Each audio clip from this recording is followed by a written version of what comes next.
Guys, today we're back talking DC Multiverse, and up next we of course have Batman from the Dark Knights of Steel. Let's get a better look at that packaging, shall we? Here we have the packaging up close and personal. We of course have the contents of the packaging right there, which I will get to later.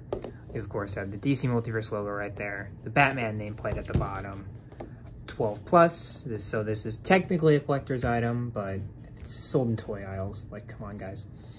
You, of course, have the McFarlane Toys logo right there. 22 moving parts. On the side, you have, of course, the DC Multiverse logo, the Batman nameplate. On the side bottom, you, of course, have the DC Universe Infinite ad and QR code, which I assume if you scan this, you'll get an issue of some kind. And I'm assuming that issue is Dark Knights of Steel #1. Don't quote me on that. I don't have the app. I get my comics physical. But we of course have this gorgeous, I'm assuming it's a variant cover of Batman from Dark Knights of Steel, and that's what happens when you put Batman in knight armor. he looks really cool. And then you of course have the I think that's Jor-El or Superman. I can't tell. They look the same in Dark Knights of Steel, but you, of course, have the nameplate and the source material right there, Batman from Dark Knights of Steel. You, of course, have the McFarlane Toys logo up at the top. Again, another DC Universe Infinite ad at the bottom right here. Then you, of course, have their social media. Follow them on Facebook, Twitter, and Instagram, or I guess X now, but it'll always be Twitter for me. And then you have DC Multiverse logo up top. Of course, Batman from Dark Knights of Steel. McFarlane Toys logo right there. And then on the bottom, you of course have the Batman legalese, all that good stuff. Then you of course have the barcode for all the barcode hunters out there. But alright guys, let's get this dude out of the packaging. And here's our Dark Knights of Steel Batman out of the packaging. And before we take a look at the figure itself, we're of course going to take a look at the other contents. You guys know already. You guys know, but I gotta go through it, so bear with me. We of course have the hockey puck. You know, the standard DC Multiverse hockey puck here with the DC logo right there, the one peg, and of course the 4 little mold printout things right there. Up next, we of course have the personalized card, which of course has the artwork from the back of the packaging, which looks absolutely gorgeous. Batman from Dark Knights of Steel. On the back, it literally has no different. That's really disappointing. So I'm going to tell you about this version of Batman here, because I actually read Dark Knights of Steel when it came out. And so the world of Dark Knights of Steel is DC's Game of Thrones. It's basically what it is. And Batman is Jon Snow. Like, the Waynes used to rule, I think they were supposed to be in Europe. I'm not quite sure. But the Waynes used to rule the kingdom. And then they got murdered. It's assumed that it's the Green Man, who's a mix of, like, the Joker and Green Lantern. And Lex Luthor. But, it's never made quite clear. But anyway, the crux of the whole thing is that Superman's parents crash into England in, like, 1930 AD. And then, you know, all the superheroes pop up in the Middle Ages, pretty much. And Batman is referred to as the bastard Bat Prince. So you see the parallels between him and Jon Snow very well. I've never seen Game of Thrones, by the way. I do know that, though.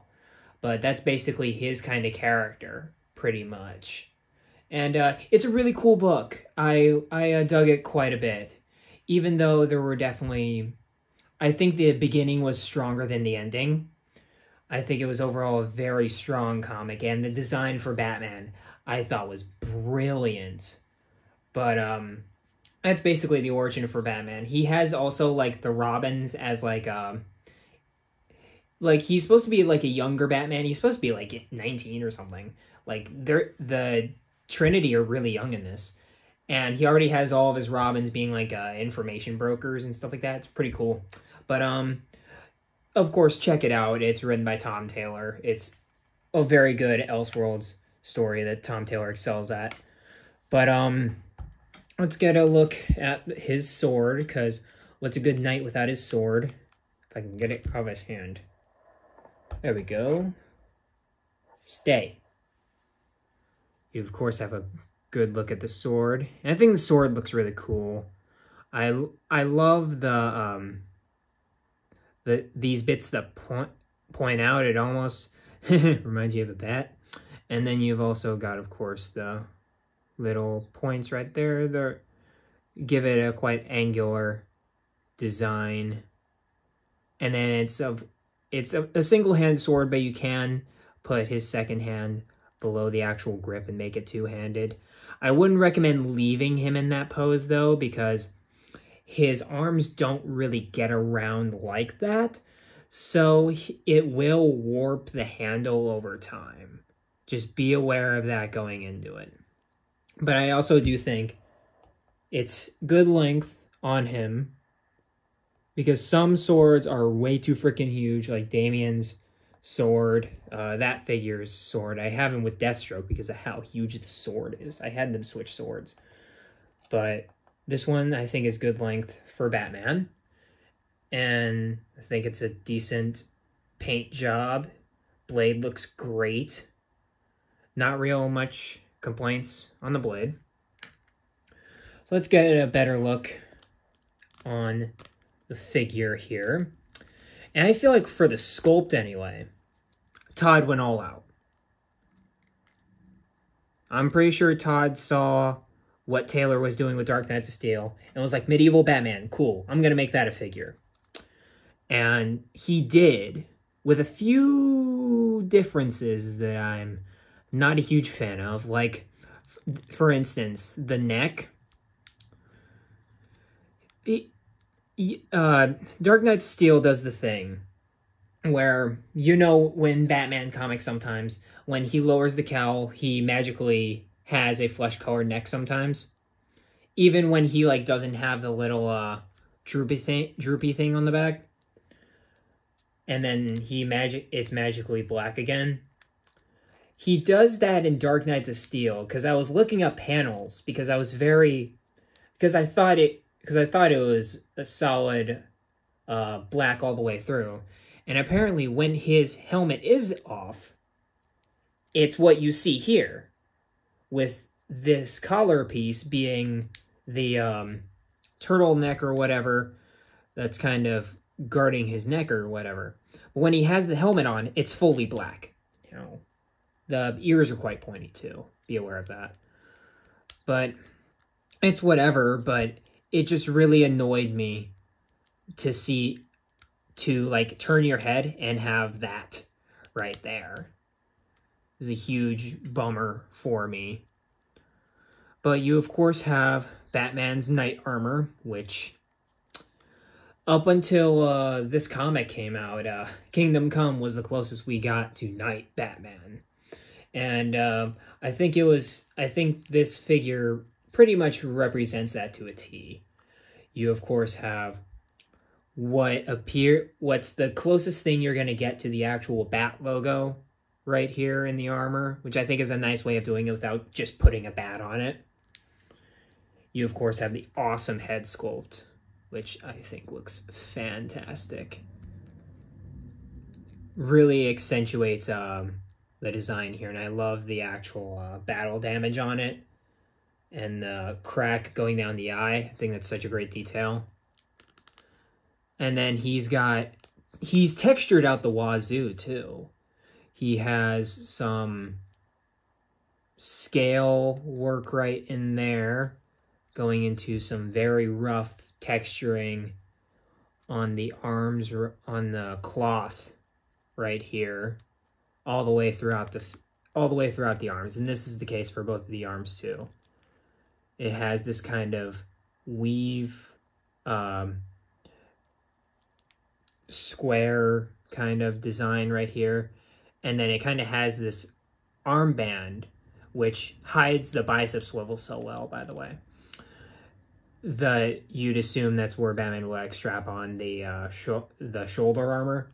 And then it translates into this kind of more traditional fabric-y kind of texture, which I think is done really well. And then you, of course, have the shin guards, which, of course, have the fins that are actually used for sword blocking, by the way. They actually have a purpose. And then you, of course, have the couple cuts, because you get dropped in in the middle of the story. So Batman's seen some action already. He's young, but he's still seen some action. You, of course, have the scrape along there. Scrapes along there. I love the scrapes. And I also love the way... I just love era-correct stuff. So I love seeing, like, the belt that, like, has a knot in it. There's no buckles or anything like that. And then, of course, the cape, I think, is a really good way of getting the bat-like cape without, just doing the cape, On the back, you have more of that texturing that I was talking about earlier. Of course, more cuts right there, even though this should be painted. At least it's sculpted there, so all you fantastic customizers and painters and whatever can go in and paint that if you wish. I'm not going to, because it's the back. And then also the sheath, which I think it functions.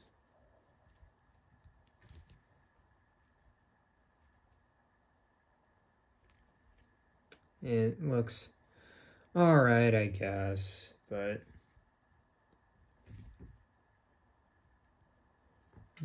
it's a Batman with a sword. You're not going to hold it in the sheath. I'm sorry. Then you, of course, have the shin guards, which ironically look like a Batman head right there. More chips, etc., etc. Mispainted boots. Or I guess not, because this is the armor and these are boots. But also the interior of the legs have the same texturing as, I guess this would be the undersuit that all the armor has. The undersuit has this fabric-like texturing, and it's very good. But, overall, I think he knocked it out of the park with at least the sculpting and the detailing. The only thing I'd really wish for is to give it that true metallic coloring, because it's very much just like, oh, it's gray plastic with a little bit of sheen on it, but you could really, like, do something special with, like, the Red Hood's guns in the background. That's metallic. What happened? Why couldn't this guy get the metallic sheen that he has? Even though you could totally pull that off in a gunmetal gray. Like, just saying. But I know I'm beating around the bush. But articulation time. He, of course, moves his head right and left. He cannot do the full 360 because of the collar here. And then, of course, has a double ball peg in there.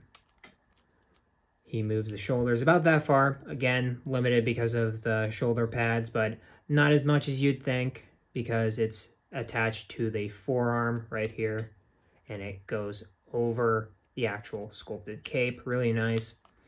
I really like the armpits on here. I think they're really nice. You, of course, have bicep swivel hidden by the strap, which I think is a brilliant way to hide that. Double jointed elbows. Not that egregious this time. I think they're getting better with them. But still very far to go. And of course you have sculpting inside and outside, which is dope. Definitely learning. And then you of course have the ab joints, which move that far forward, that far back. Can twist. All that good stuff. Still, like, we don't need this. Just get the range that the back has to the front. It's not that hard, Todd. It's not that hard. But, of course, I have the standard McFarlane legs. And actually, when I unboxed him, I found a little piece of cotton or something in his legs. Really weird, but it is what it is. Then you have, of course, he can move that far forward, of course, because of the skirt, and that far back. He has thigh pivot, as you can see. He has double jointed knees, which again, brilliantly hidden because of knee pad right there. You of course have the sculpting on the back, which is A+. Really like that. Then on the ankles, you of course have ankle articulation that moves down, up. If you grab it, I think you can rotate it, but I don't think it's real. If it does rotate, it's very difficult to get at. But you of course have ankle pivot and of course toe articulation, like so. And here we are. We of course with all of the Elseworlds Batman, at least that I have. We of course have Flashpoint, which I know technically isn't an alternate Earth, but it basically qualifies. We have Earth 2, Kingdom Come, and of course Todd's concept Batman. And honestly, I think Todd's concept Batman in this one go really well. Same with the Arkham Earth 2, I think goes really well.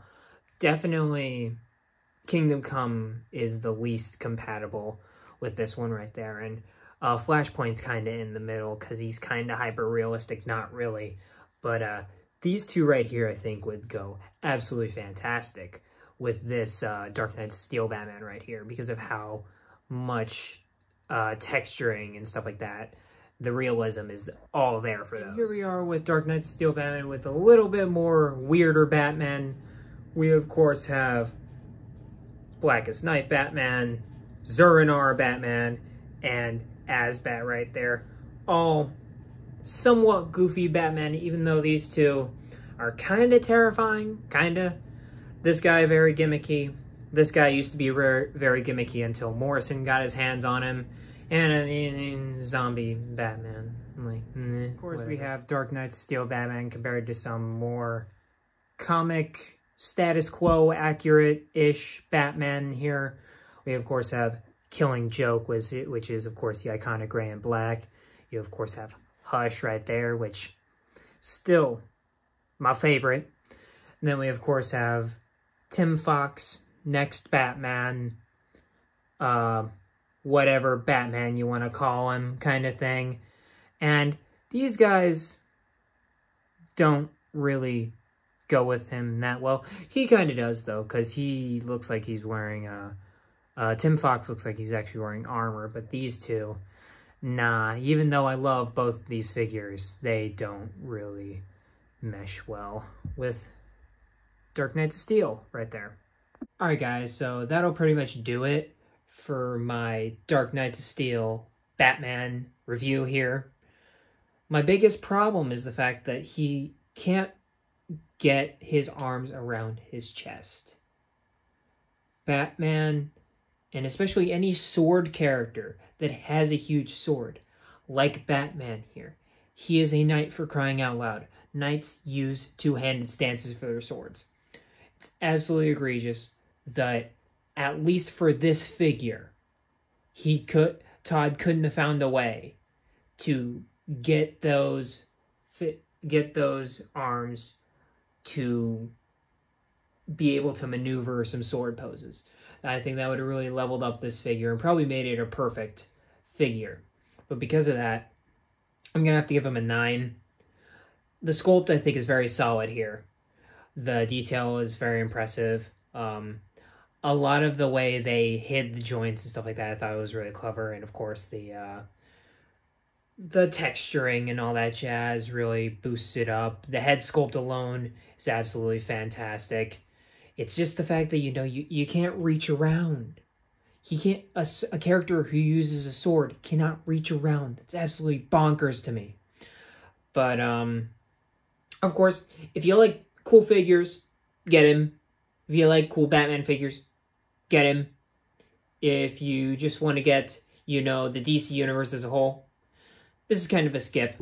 I mean, you kind of know if you're getting him or not just by seeing him. But I really like him. I don't know what his default pose is going to be on the shelf.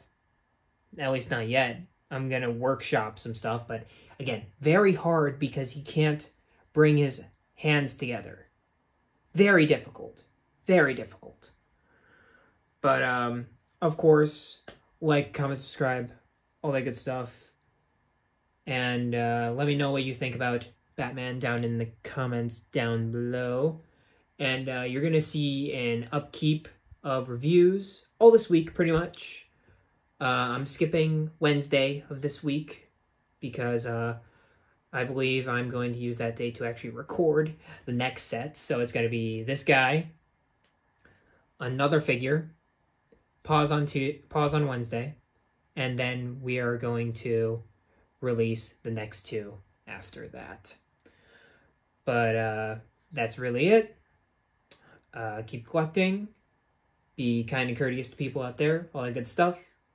Catch you in the next video, guys. Peace.